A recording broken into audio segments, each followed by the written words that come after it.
Hello everyone, and welcome to week 5 of our journey to perfect. I am so happy that you are sticking with us. So this week we have some pretty cool things. I think that the Lord is taking me on a journey that is a little different. I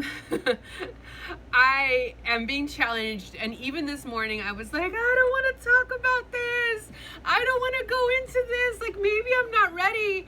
And I think God is really like, no, you need to be ready. I need you to start to break out those things that are still in your heart and you're working through. And so I humbly present these things to you, and I pray that you understand that it is still a journey for me, and I just hope that you are encouraged by it.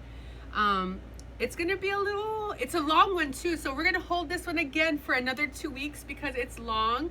Even if my editors cut down some things, it's still going to be pretty long. So aside from that, I wanted to make mention of something really significant, which is the journey here is, in this one, it's titled Sweep Me Off My Feet.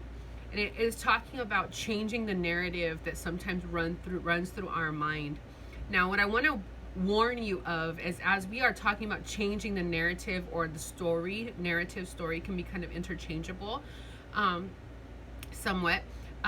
When you're talking about changing the story, that is tapping into some really difficult things, because sometimes we have already created a story that we're comfortable with in our heads about how we see ourselves and how other people see us. And so when that is challenged, sometimes it can be really jarring, I guess is the best way to say it.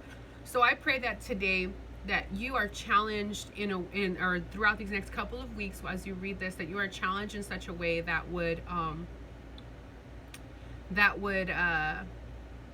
give you the courage to face these things and look at these things differently, and trust that if God is inviting you to it, He'll bring you through it.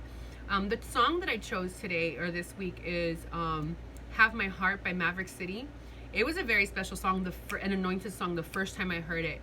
And for me, when I heard that song, it was like a prayer to God. And it talks about not being perfect and God wanting just our imperfection just to go before Him. But I don't want to get confused with our idea of God showing us about perfection. But in that physical thing, God's not looking for all of us to just have it all together. But He does want that openness for us to say, here's my heart. I give you my heart. And sometimes our heart is where we store our feelings, our emotions, our storylines, the things that we are holding dear to. And God is oftentimes telling us, hey, I'm trustworthy. Would you give me that? Would you give me your heart to carry you through, and trust that I will carry you through this journey? And I just want to encourage you in this song, as you meditate, telling the Lord, you can have my heart, saying you can have the storyline, you can have my expectations, and I'm going to trust you that you're going to fulfill them and replace them with greater things, and things that are going to make me more fulfilled and ultimately complete in you, that I am walking with you and not trying to do this on my own. So be encouraged. Enjoy this week's content. Next week I'll have a new Bible study for you, and the actual text I may have to send out on a separate email. I'm still getting a few edits on, so I'm going to send you in this email the Bible study and the worship song, and our next email, likely on Tuesday, I will send out the actual content. So have a good day.